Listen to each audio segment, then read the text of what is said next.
for my background quickly.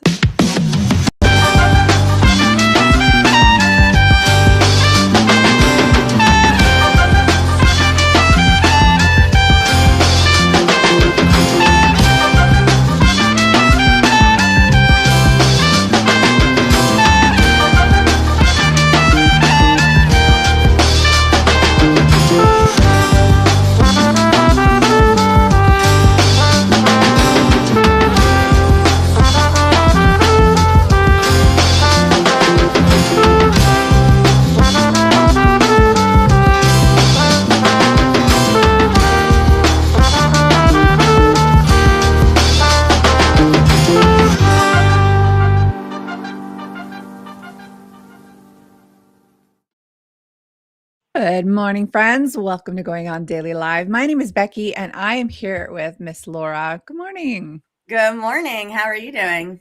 Hey, can't complain. How about you? I'm doing great too. Really can't complain here either. It's a beautiful day here. I actually get to wear a dress. I don't have my furnace on. Nice. It's been the absolute worst summer so far here.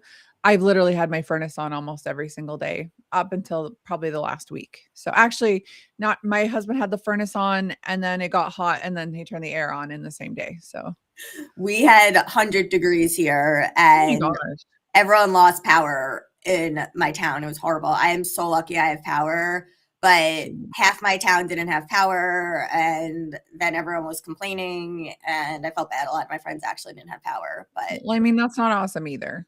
So, no. Listen, universe, there has to be a happy medium. Can we not exactly. just have 25, 23, let's say 23. So that would be 46, 76, 75, Perfect. 70 to 80, like that, just consistently. Exactly. That's just what we need every day. Not 100 degrees. Now it's a little chilly outside. Just keep it. I agree. Keep it at the perfect temperature every day and we'll be good. But that is not what summer nature is having for us. I think maybe we need to, I'll move to Hawaii. I've heard it's like a consistent 20. So that would be 20, 40, 70 all year long. I don't know if that's true. I've just heard. Yeah. We need to go somewhere that does. Yeah, absolutely. So speaking of summer, it's Summer Entertainment Week. So I don't know if you tuned into the show yesterday, but Mickey did this interesting topic about different restaurants. And that was so cool because it's like little pop-ups. It's like fancy, like eating in the dark, or like Le Petit Chef, where they have that, little holographic or projected guy on your table and stuff. Really awesome. It made me hungry, and I was fasting yesterday. So I broke my fast, went home. That's okay. Didn't even enjoy any of the food I ate, but that's not good. The time that I got into the food channel, which I always wonder about, it was when I got my wisdom teeth removed. And I kept watching the food channel and cooking channels. And I'm like, this is an interesting time to get into it when you cannot eat any solid food. But that is when I got into those channels. I was just lying in bed and I was so hungry that everything that they were making looked amazing, and I got into it. In 2020, actually right before COVID, I was on this like huge health kick. I was working out so much, like getting really fit, but I like got into like internet food videos, and I don't know if it was like ASMR or what, but it would just be people eating. And it's not because I'm like a weirdo that likes to hear people slurping on stuff. I just thought, like, because I was on such a strict diet, like all this food looked so good. And it kind of filled that void there for me. Yeah, it's kind of like you're having it. You get to look and enjoy other people having it, but I don't think it would be as great as having it yourself, but at least it feels totally. Yeah. Totally. Absolutely. Yes. So that's when I got into cooking channel, was when I had my wisdom teeth. Love the cooking channel. It's the best. Yeah. It's my favorite. Kenny too. Kenny, the host on Sundays here, loves the Food Network. He's all about it. Yeah. So, okay. Well, I'm excited. We've got lots to talk about today. Before we get into that, I just want to give a shout out to WDJY in Atlanta for airing us 5 days a week, or 5 slots a week. Pretty excited about that for, family down south to hear me little rant on about how much I want to move to America. Absolutely. Come to America. We'd love to have you. I want to. Also, a huge shout out to Mace Fitness and Soul Spectives Institute, which is right above Laura's head there. You can see their little banner, and you'll hear from them later in the show. Okay, so why don't you start us off here? We're talking about concert fails. This is awesome. Yes. So are you a concert person, Yes, Becky? love it. Me too. Love concerts. So before I get into concert fails, let's talk about what used to happen where I lived, because I think this is so cool, and everyone I discuss it with thinks it's cool, and they don't do it anymore, and I'm mad, and maybe if I discuss it enough, they'll bring it back. So where I live right 20 minutes from the PNC Art Center, which is a great concert place, pretty small, but then they have this lawn where you could sit in the lawn. And they had this pass for $200 for the summer for all season. You could go to any concert you want for $200. Wow. So I got to go. If I heard of this band, any band, I would just go, because any band, really. Yeah, really any band. I mean, I probably had my limits. If I never heard of one song of theirs or them, I probably didn't go. But besides that, I would just go. So I am a huge concert person. They stopped this, though. 2 years ago, they stopped this $200. Well, they realized they were losing money when concert tickets are like $150 a piece. Anyway. Exactly. And so it's $200 for the whole season. So it was amazing. I go to concerts all the time. I love the one at PNC. They're all calm concerts, usually 90s and 80s bands. Oh, love that. Yeah, love it. It's so much fun. But I also love, the big concerts as well. Pink is my favorite, and she goes flying everywhere. I don't know if you've ever seen her in concert. But trapezing or whatever. Yes, I've heard. Exactly. And I haven't been in any of her concerts where anything's gone wrong, or I haven't seen anything of hers gone wrong, but her concerts are what made me come up with this theme when I was thinking about it. Because I'm like, sometimes at one time, one of these crazy concerts has to go wrong. Something has to go wrong in these concerts, right? Where she's flying over the fans. And so it hasn't happened to Pink, but it has happened to other people. So I think they're rather entertaining. So I'm just going to go into them and tell you what happens with them. Yeah. So first is about U2. Are you a U2 fan? I'm not. Yeah. So this was in 1997, so it was a little while ago. But for their massive Pop Mart Stadium tour, they decided that their big concept was to walk out of a massive 40-foot tall motorized mirror ball lemon that lowered from the ceiling. So that's very specific. Okay. Yeah. So this huge lemon U2 decided that they were going to come out of this huge lemon, and that's how they were going to start the show. And that was their big concept. So they're in Oslo, Norway. Hopefully I'm pronouncing that correctly. Yes. And the lemon suffered a huge malfunction, and the motorized doors just absolutely refused to open. So U2 was just sitting in this lemon. Inside this lemon, suspended above like the biggest band in the world, no big deal. It was just standing like in this big, huge lemon, and the music was playing, and the crowd was going wild, and everyone was going crazy, and the band was just stuck inside. That's insane. I had no idea. Yeah. So after a few scary minutes of this, the road crew had to bring in ladders. They opened a tiny emergency hatch in the back, and the band had to awkwardly crawl out of the lemon as if it was like a submarine. So everyone in Norway saw this, and this was how it started at the band for a while. And can you imagine having to give a concert after any of these malfunctions? Like after this happens, they just have to go and start and have a whole new concert now.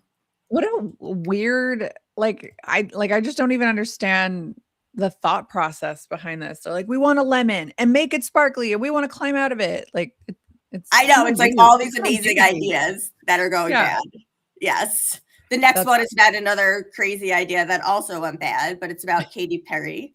Oh, they do put on a great show, Ron. I've heard that, yeah. U2 does put on a great show. Katy Perry puts on a great show too. I have seen Katy Perry live as well. Not for this tour. This was in 2017 during her Witness tour. And she decided that she was going to have a floating Saturn, a huge, big floating Saturn. And she performed on the Saturn while she was singing on it, and she was performing on it. And for some reason, mid-song, the mechanics just stopped and the planet froze, and she was just 30 feet up in air. Oh no. In front of her whole entire concert, right? So she didn't know what to do at that moment. And I think I wouldn't know what to do at that moment. I think I'd probably do what she did. And so I'm an awkward person. I don't think Katy Perry is. I think she is. What she apparently decided to do is to awkwardly start talking to her fans and the concert. Okay. And she's like, this is the first time I'm stuck in space. And she's making up like jokes at the scene and saying whatever. And the crew couldn't get the planet back to the stage, Saturn back to the stage. Oh, no. So they just had to lower it into like the general admission mosh pit. And she just had to climb down into the group of into the group in her full pop star wardrobe and just, walk into the general admission and then go back onto stage. Yeah, so that was pretty nuts. So that was Katy Perry concert fail.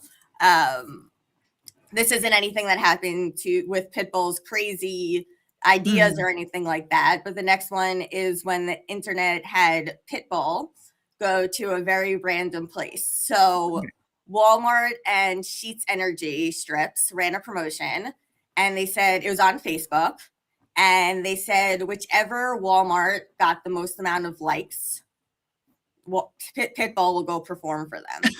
At a Walmart? Yeah. For that town. Yeah.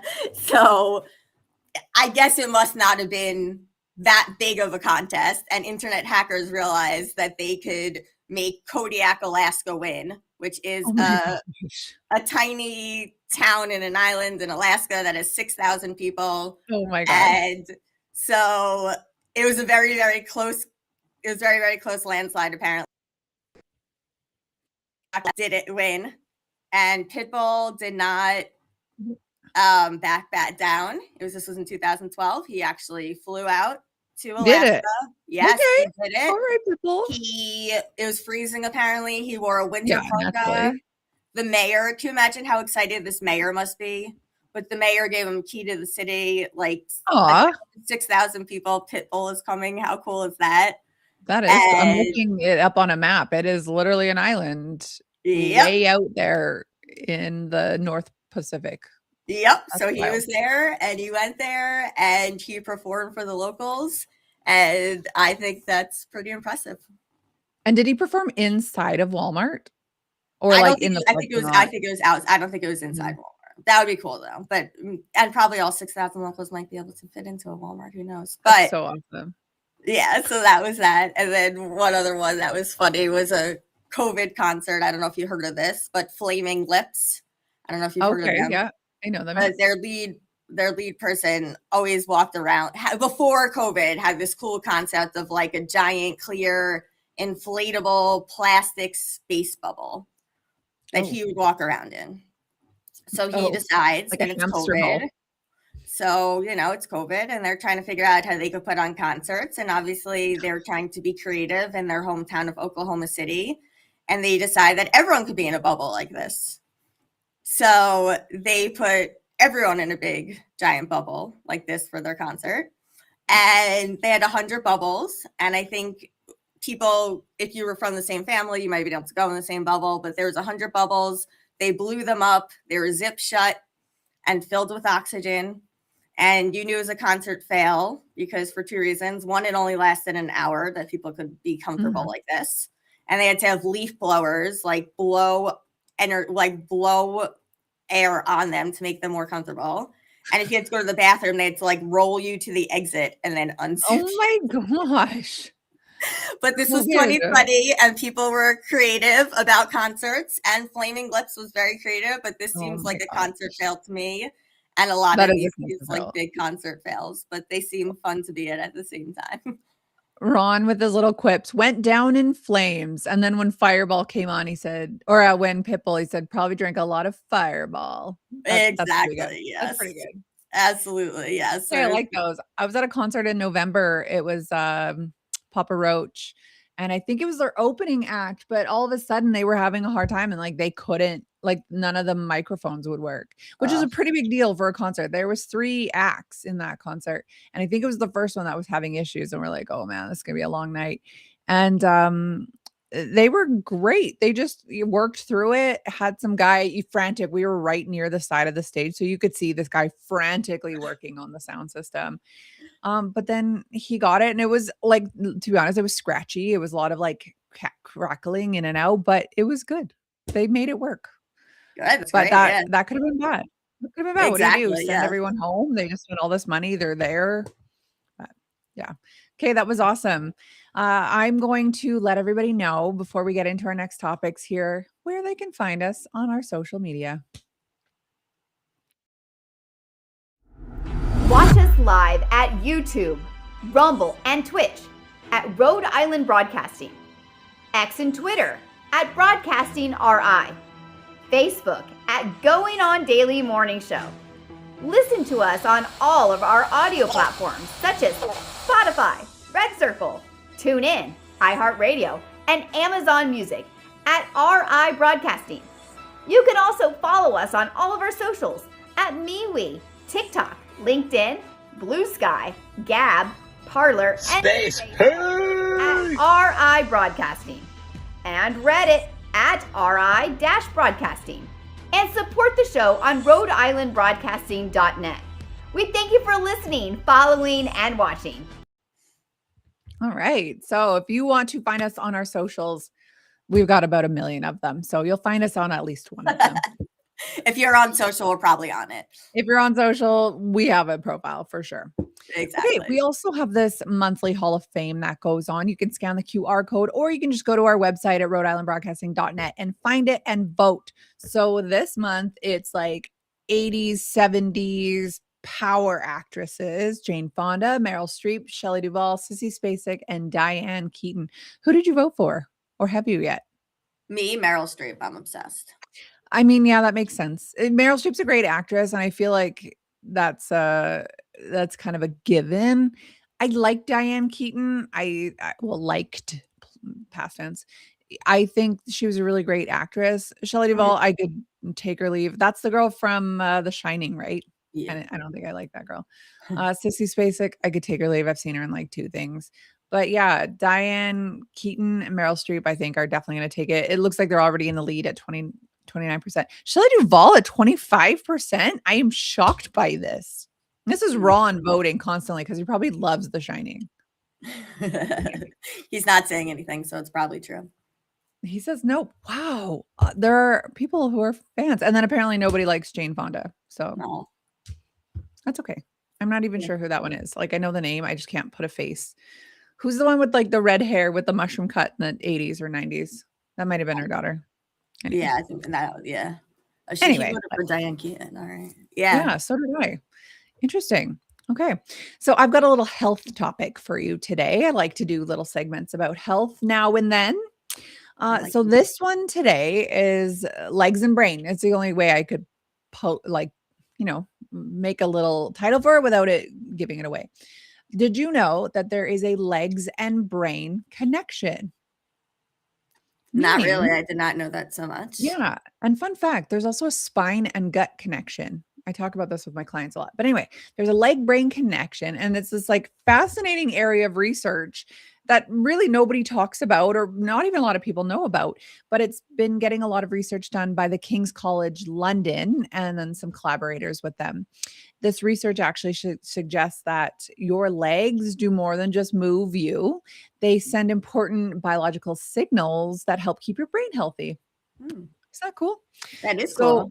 There are 2 landmark studies that are often discussed when talking about this. So the first one comes from 2015, 2016, that strong legs predicted a healthier brain years later. So researchers actually followed, this is a very specific number, 324 female twins for 10 years. Yeah. I don't know why twins. I don't know why female, but why 324, but that's what they decided on. They measured leg power, like how much force the leg muscles could generate, cognitive function. And then also they looked at the brain on MRI scans over this 10-year span. They found that women with stronger legs at the beginning of that study experienced less cognitive decline over the next decade, which is wild. Like, I don't even know how it's connected, but I feel like your body is so synergistic with each other. Like all different parts of it all are connected, right? So they also had greater overall brain volume on that MRI. Even identical twins showed differences when one twin had stronger legs. She generally had a better brain health later on in that 10-year span that they researched, Wow. suggesting that the effect wasn't just due to genetics. So you can't just say, oh, well, the person has good genes or whatever. Maybe that's why they did twins, to see like That's why they did almost show it. Yeah. identical genetics, how those can differ person to person. Yeah, The identical twins are researchers fascinating to do research with, and they do I have fraternal twins, but identical Oh, yeah. twins is fascinating because they literally have the same genetic makeup. So with this study now, they were able to just show the strong legs, Mhm. and that shows that it's such a strong Yes. connection between the legs and the brain with identical twins. If one twin has the stronger legs, then it Yeah. shows such a connection. It's fascinating. Yeah. So it's like, I mean, you could have identical twins. If one works out and eats well and the other one doesn't, obviously there's going to be major differences. It's not Right. just genetics that are making this person skinny or this person overweight, right? It obviously has that, nature versus nurture as well in here.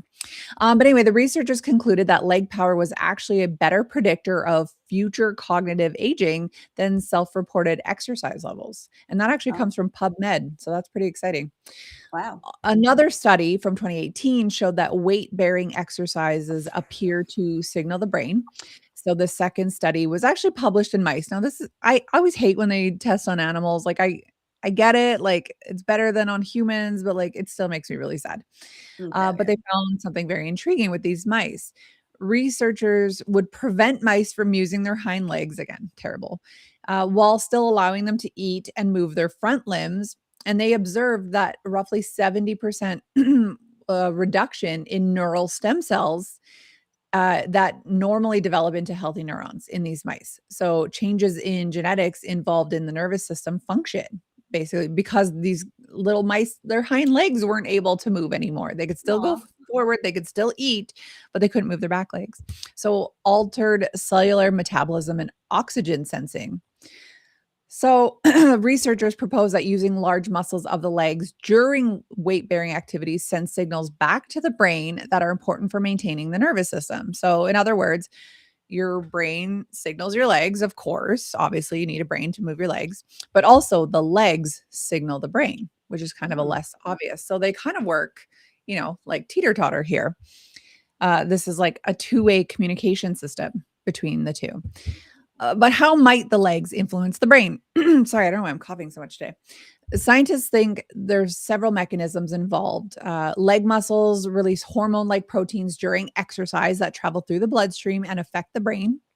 Mhm. Exercises increase this important growth factor, which supports learning, memory, and survival of neurons. There's also improved blood flow. So, contracting the large muscles of the legs improves circulation, delivering more oxygen and nutrients to the brain.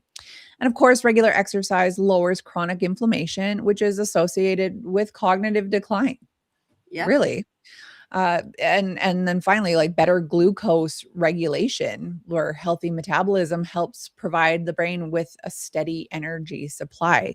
So I think it's like pretty cool that, you know, exercise keeps you healthy. So yeah, it isn't just about strong legs. Yes, you can be naturally born with strong legs or develop strong legs, but it's kind of that exercise piece. Like the more Yeah. active you are, the less decline you're going to see. So, I mean, I, we talked about this last time. I watch a lot of American television and not just like the Discovery Channel. Like I'm watching the shows where it's like really finding those people who need some help, right? Yep. They need counselors, they need personal trainers, they need major, I don't know, psychoanalysis. And you see that a lot of these people who are living in these like really rough lifestyles where they're not active and their mental health is like seriously impacted by the life they're living.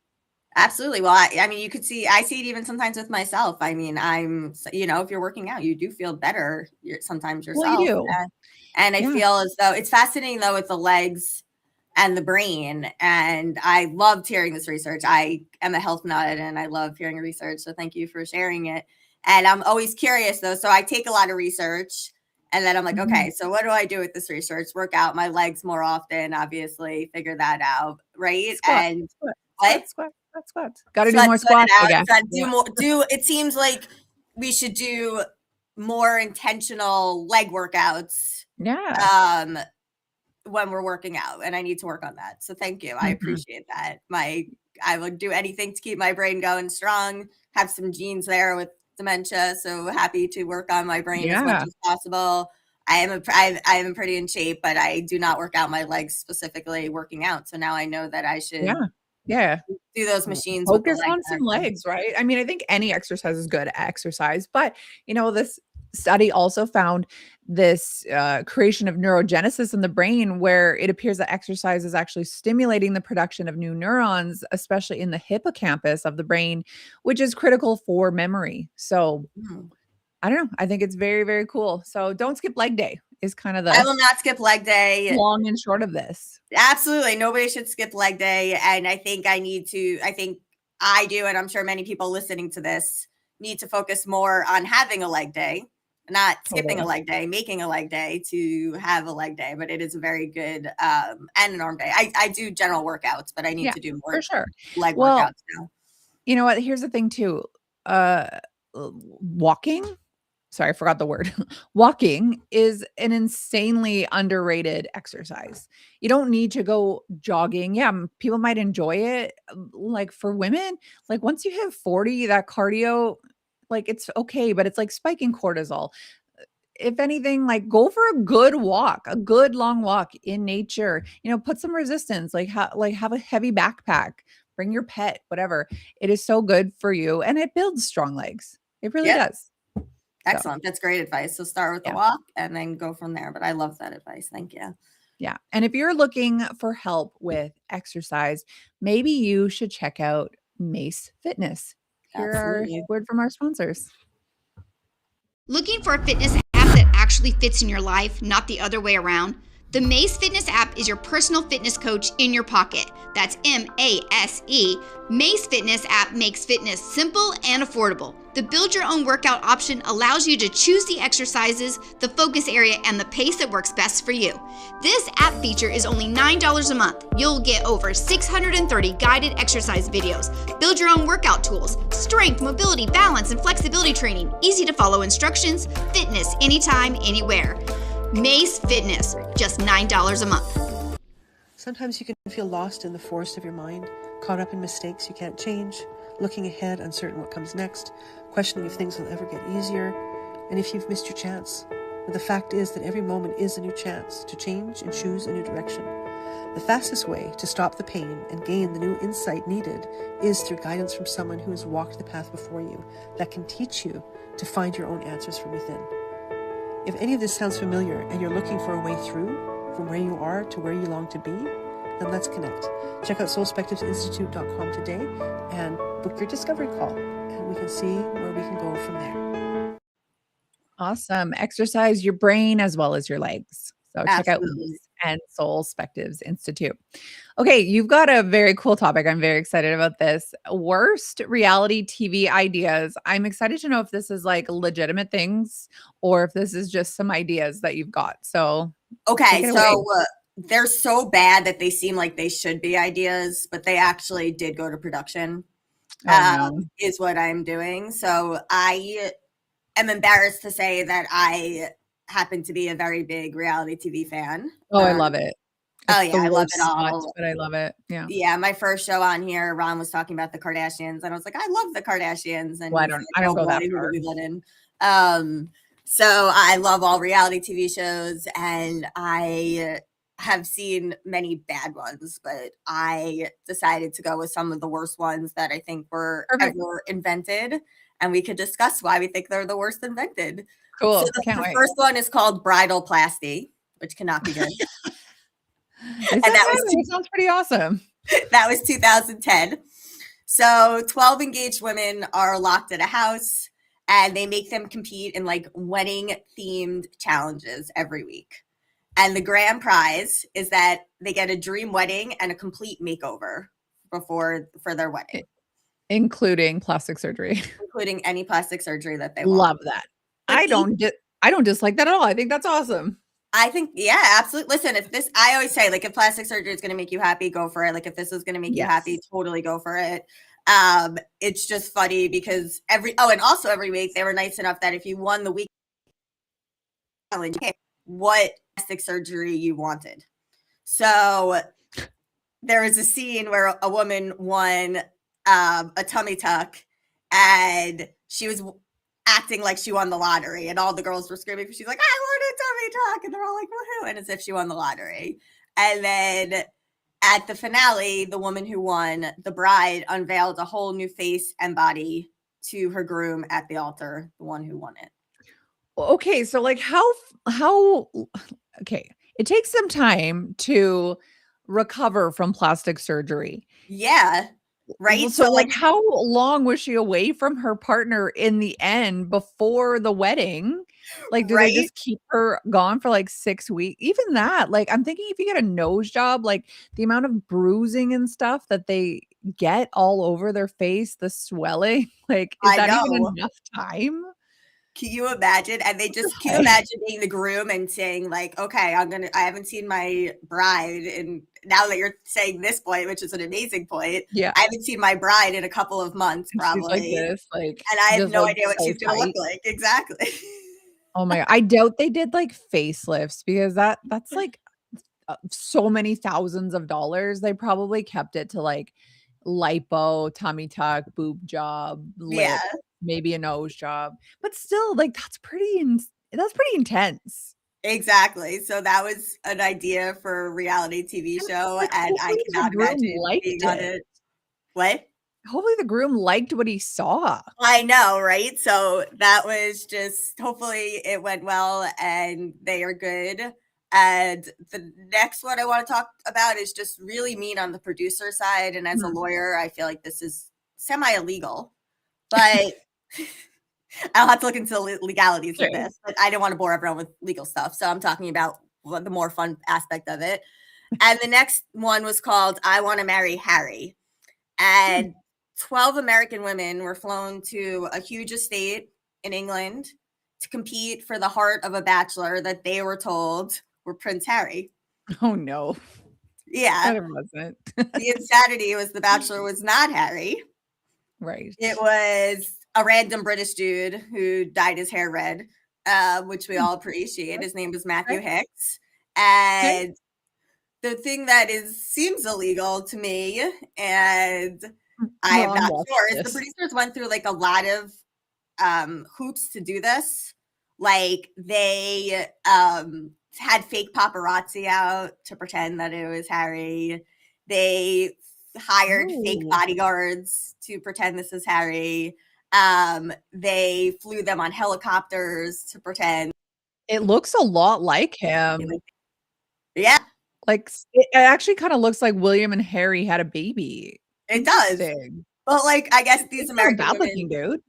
No, not bad looking at all. Matthew Hicks is a good looking guy. So yeah, he revealed that he wasn't royalty at the finale. Yes. And I guess the winner was just happy that he would date her. There was money involved, so they decided to go for the money. Shocker there. I don't know if that's a shocker, but they $650,000. They split it, and then they split ways because she did not marry Harry, and I am sure she is not happy about this whole entire process. Wow. This is funny because this is 2014. I'm thinking like if this is the early 2000s in the heyday of reality shows coming out where, you know, the royals have always been famous, but like people weren't really paying attention to Prince Harry back in the early 2000s, right? I mean, he was, you know, a young adult. But I mean, at this point, 2014, you already had William and Kate's wedding, which is like a huge deal. Yeah. Surely these American women looked on TV and saw that, you know, what that Prince Harry looked like, or like Google existed. Totally. Yeah. We're talking 2014. Google existed, and they're probably all felt idiotic, I'm sure, but I have done idiotic things in my life too. And I feel like seeing myself being like, oh yeah, that's Prince Harry. You know, hopefully I wouldn't be that stupid. And luckily I wasn't on the show, but I wouldn't put that past me. Right. How embarrassing. And he's probably just some like, average blue collar guy in England, and these guys don't get to live in a castle. You're right. Exactly. I could see why there'd be some legal ramifications to this. Yeah, I didn't see any lawsuits coming up, and I as a lawyer, it kind of struck me the wrong way. They signed their lives away before joining this show, so they crossed their T's and dotted their I's long before they got these girls on the show. That's probably true. Yeah. So the next one is another plastic surgery one, but it's even worse than the first one. Okay. Because they were looking for women with low self-esteem. It was called The Swan, and this was 2004. Oh, I remember this one. You remember it? Yes. So they had women with low self-esteem and low body images, and they subjected them to 3 months of extreme nonstop plastic surgery, grueling workouts, many leg days, and therapy also. And they weren't allowed to look in the mirror for 3 months. I don't know if you remember that. Oh, wow. I don't remember that. Okay, interesting. They didn't know. The problem why I think it's problematic and that it's really bad is they just thought they were going to get pretty in 3 months and one was going to become the Swan.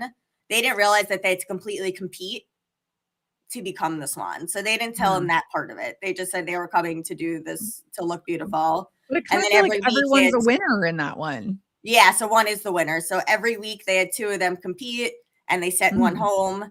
And then after that, they had all the winners compete for a beauty pageant, and then the beauty pageant was named the Swan. But even if you're not the winner, you don't win the beauty pageant, you've still gotten all this plastic surgery, counseling, diet and exercise. So I just feel like everyone's a winner on that one. Yeah, I mean, it's not that bad. It's just they got a lot of backlash for the toxic culture of it. And well, it was 2004. What do they expect? Everything was like that back then. Remember, even American Idol, it was so mean back then. They'd be like, it was so mean. You're a size 12. You're way too fat to be a singer. Like, I know. And you're like, what does singing have to do with anything with that? But yes, no, American Idol was mean. You're right. And everyone.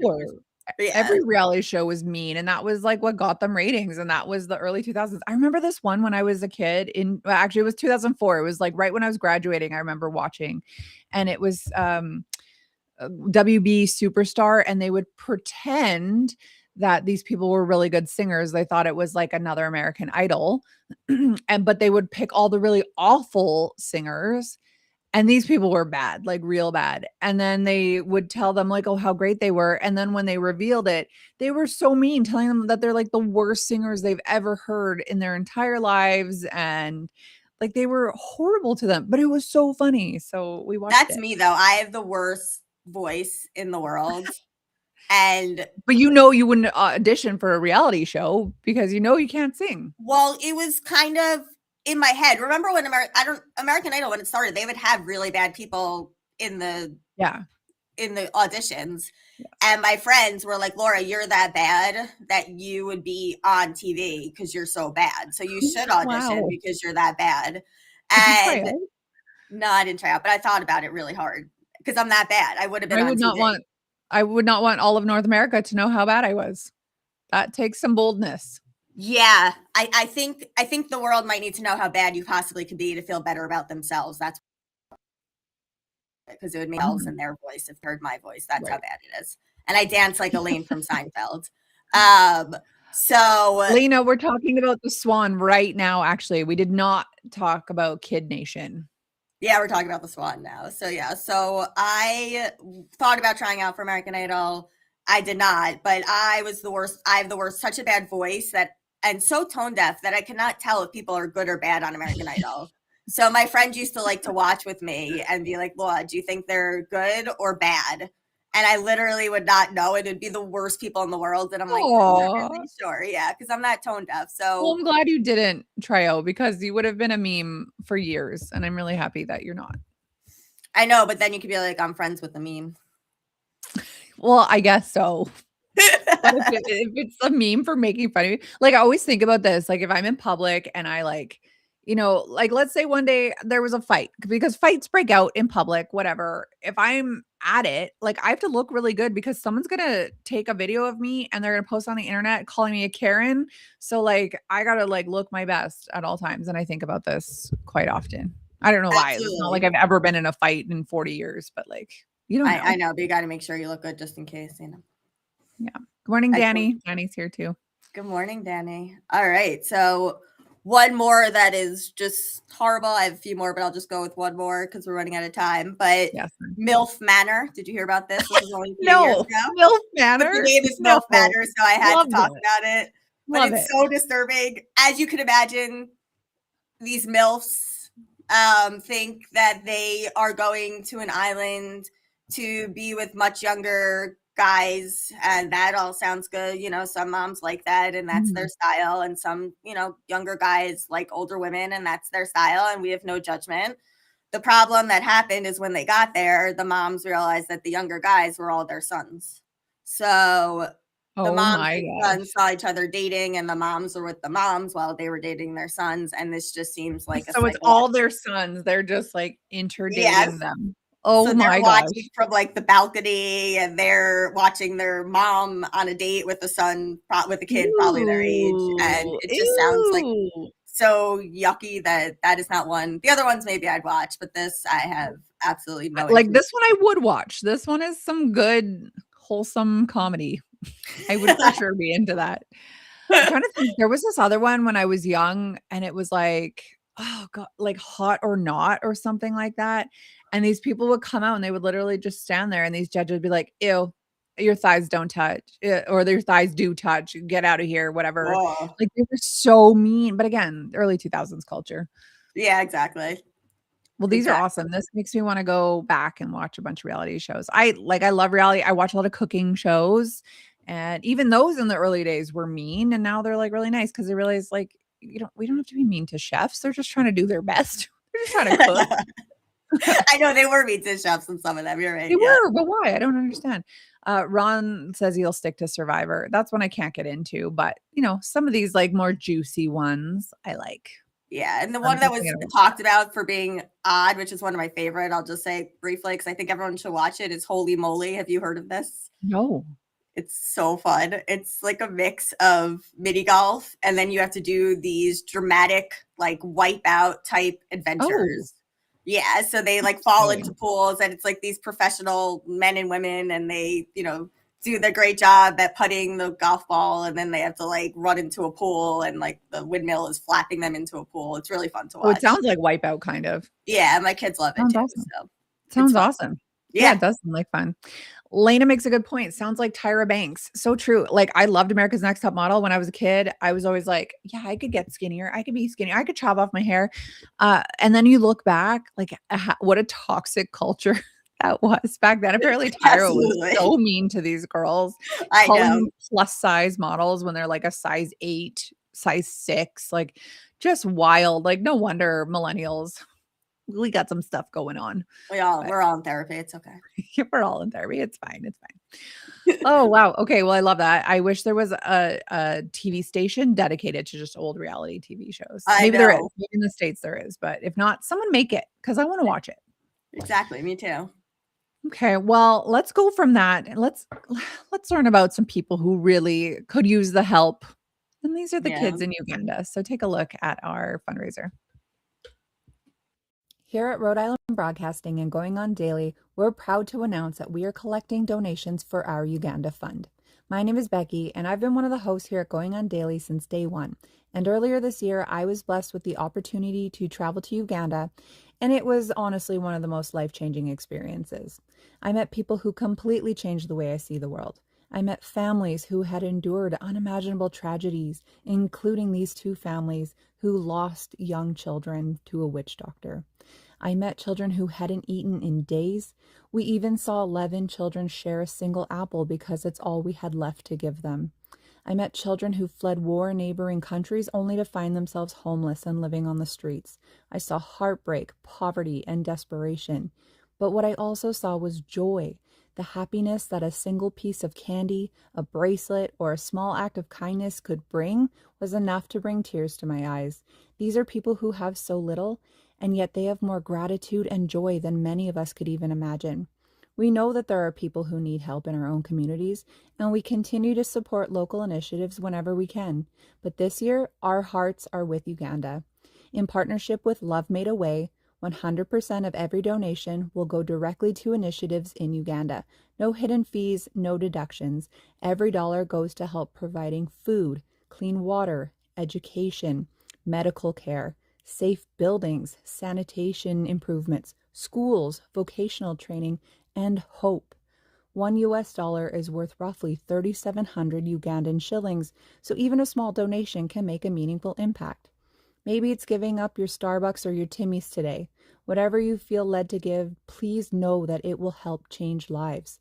Thank you for your support, your generosity, and for helping us bring hope to the people of Uganda.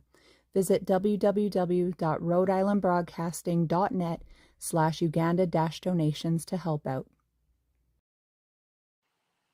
Oh, makes me want to go back. Every time I see it, I'm like, I should go back. I love that you did that and that you feel that way. It's amazing, and you're amazing. Yeah, I'm debating going back in January. I don't know. We will see. We'll see what happens with my health. We'll see what happens with money. We'll see. Maybe I'll be there. Maybe I won't. But I'll do some live shows from there. 6 p.m. your time. Okay. So to end the show today, we're talking about what I call the most underrated city in Edmonton. Before I do that, actually, I forgot to tell people where they can find you on social media. Okay. Well, I am Laura Greenberg Schiller on Facebook and Laura Schiller 257 on Instagram. And my twin girls are working on my Snapchat and TikTok. And where do we find you, Becky? Awesome. You can find me on my website, aboundinghealth.ca, or you can just find me on Facebook at Becky Turner. That's a millennial name if ever I've heard one. So good luck finding me. Totally. Instagram, I'm _ Becktacular _ So that one should be easier to find. But yes, you can definitely find me on there. But most of my socials are just on my website there. Okay, back to Edmonton here. So I live in, let me get out of the way, Edmonton, Alberta. I live in a suburb, but same difference here. This is one of the bigger cities in Edmonton. I complain a lot about it, as I do most of Canada, just because I hate the weather and the politics and I want to live in America. But Edmonton, as far as cities go, in the summertime only, there is the asterisk. Summertime only. The wintertime, it is like a frozen wasteland.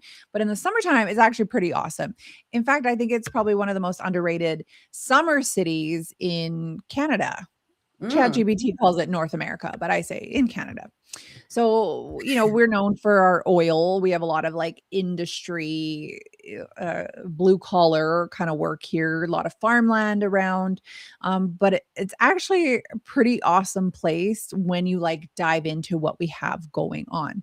So right now in Edmonton, we have something called the Street Performers Festival, and it's exactly what you think it is. It's street performers. It goes from July 3rd to 12th in Winston Churchill Square. It's filled with like comedians, acrobats, magicians, musicians, and all kinds of different performers from around the world. They come here for this festival, and they're literally buskers. Like they're there and you throw money in their hats. That's so fun. It is a very cool festival. I always forget that these things exist. And my husband doesn't like to be out in like socially situations. So we don't go to these kind of things, but I used to. My parents always would bring me to stuff like this when I was a kid. Yeah, that's so fun that they have that. I love street performers and I love seeing all of that. So I would absolutely love, and I would probably spend all days like just walking around. And yeah, exactly. And that ends in a couple days, so I might as well go. There is also something going on right after, starting July 16th, called Taste of Edmonton, and I think a lot of places actually have stuff like this that goes on, but it's essentially where a bunch of businesses or different restaurants from all over Edmonton get together again in that Churchill Square, same place as the Street Performers Festival, and they set up their street carts, I guess, or their what is it called? Like the food trucks. That's what it is. Yeah. Food trucks. And there's tons of them, and you buy tickets and then you go and you can, for 7 tickets, you can get like a little sample of each thing or whatever. And so then you get to see like actually what kind of restaurants we have here in Edmonton. So it's a really, really cool one. Like several dozen restaurants come out. You guys have like an eclectic mix of restaurants in Edmonton? Oh, yeah, definitely. Yeah. Canada is a very eclectic place. There is a lot of nationalities that live here. So yeah, we can definitely get that. And there is another festival in August, and I'll talk about that soon. But that one really gets into the multicultural aspects of Canada. But yeah, Taste of Edmonton, it goes on for 10 days and it's got live music every day. They've got some pretty big bands that come there as well. I love it. I remember being incredibly pregnant with my youngest and being as like wide as a house and people stopping me at Taste of Edmonton. It was a Friday and I was scheduled for C-section on Monday and people were like, "Oh my, should you be out?" Because that's how big I was. And I'm like, "I need to get out of my house, please."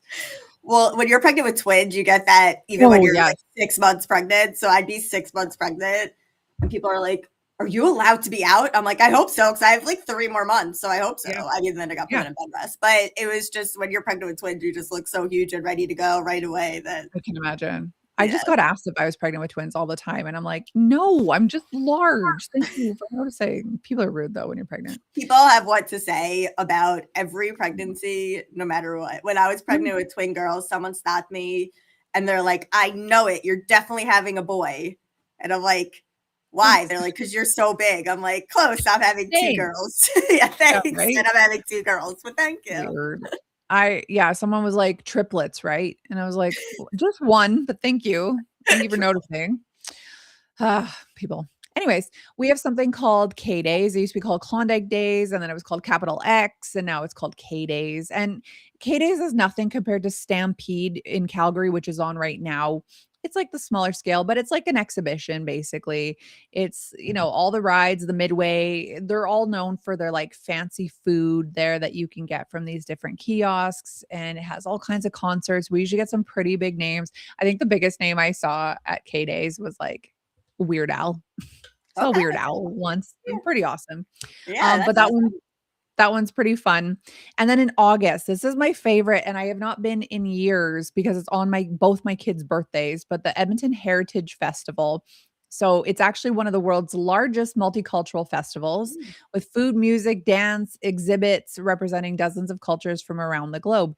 So basically, you go to this big park in Edmonton and there's different booths set up. So they have the food booth and then they have their like culture tent beside it. And it's like, there's probably 200 countries that come. Maybe I'm exaggerating. Maybe it's 150 countries, but like let's say one year it was like at Australia, like obviously they have their booth every year, but one year they had kangaroo. So you could like buy your tickets and you could like go eat kangaroo. And then like Afghanistan had like a camel dish that you could try, and they all have all different dishes. So I love it because I am like super into multicultural. But again, if you're an adventurous eater. Yeah, totally. I'm not an adventurous eater, so all okay, so you would hate that. You would stick to the American food.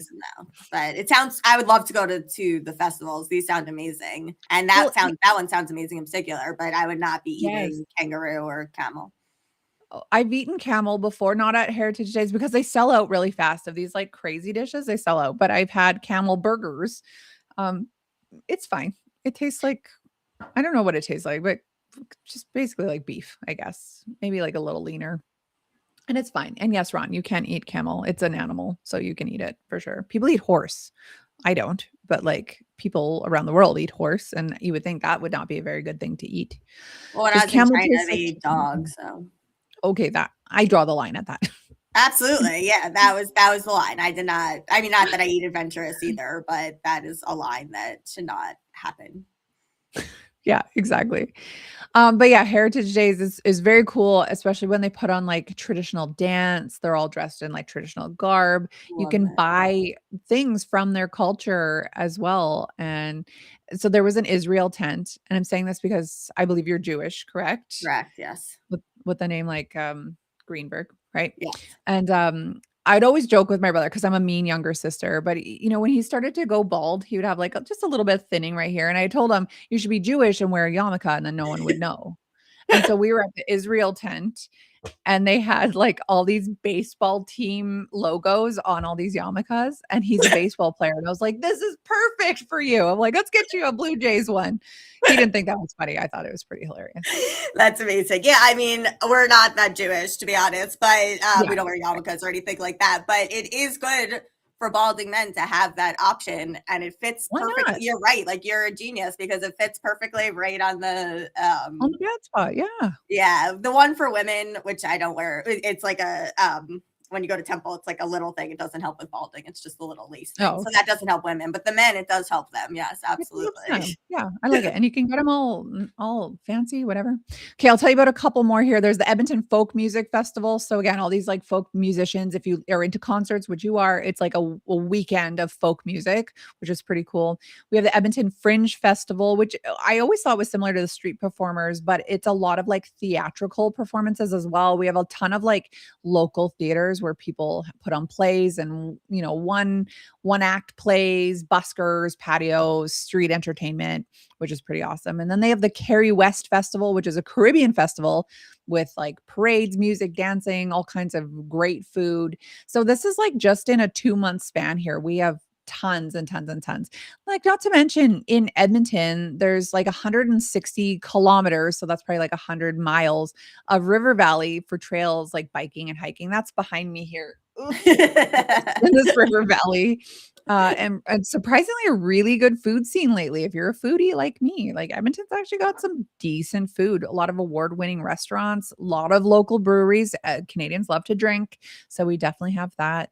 We're getting more of a sports scene, lots of concerts, and now like a really good like downtown scene that we never used to have. Of course, the winter comes and then you're inside, but because we're like a hockey city, the downtown stays pretty vibrant all year long. I'm sure. Yeah. Yeah. That's awesome. Yeah, it that's sounds like an Edmonton awesome in a nutshell. Yeah, if you're going to come visit Edmonton, do it in the summer. Do not come in the winter unless you just like love snow. You think snow is like the greatest thing ever. I mean, you're coming in October to Alberta, but you're probably flying into Calgary. So, I mean, October's kind of gloomy, but you'll still love the mountains anyway. Absolutely. Yeah. You made me want to come, so I appreciate it. In the summer only. In the summer only. Oh, like right now, the Calgary Stampede is so much fun. You get some huge concerts there and a lot of partying. And if you're into, rodeo, you can go watch that. If you're not into rodeo, you're into just like riding the rides and eating good food. It's also a great place to be. So Alberta can be pretty cool in the summer. So if any American is looking for a Canadian vacation, come on up to Alberta. All right. Tomorrow we've got Ron and Sharon on at 10 a.m. Eastern, 8 a.m. Mountain time here. I'm actually not going to be back next week until Saturday. I got some testing going on next week, so I'm going to be off for next week, but I'll be back with Lena in a whatever. And I don't know who you're going to be with next week, but it'll be interesting to see your show anyway. Absolutely. I'll be here in spirit. Once again, thank you to WDJY in Atlanta for airing our show. You have just created such pride in all of us that you would want to listen to us. So we love that. Thank you to Mace Fitness and Soul Spectives Institute for making it happen. Thank you to the Virginia or Fairfax, Virginia, am I saying that right? Television show that is going to have us on very, very soon. And that's it. That's it for me. Yeah. Any last minute words you want to say to our audience? No, thank you so much, everyone. And thank you, Becky. It was so fun to be with you again. And yes. I wish you all the love. Bye, everybody. Have a good day.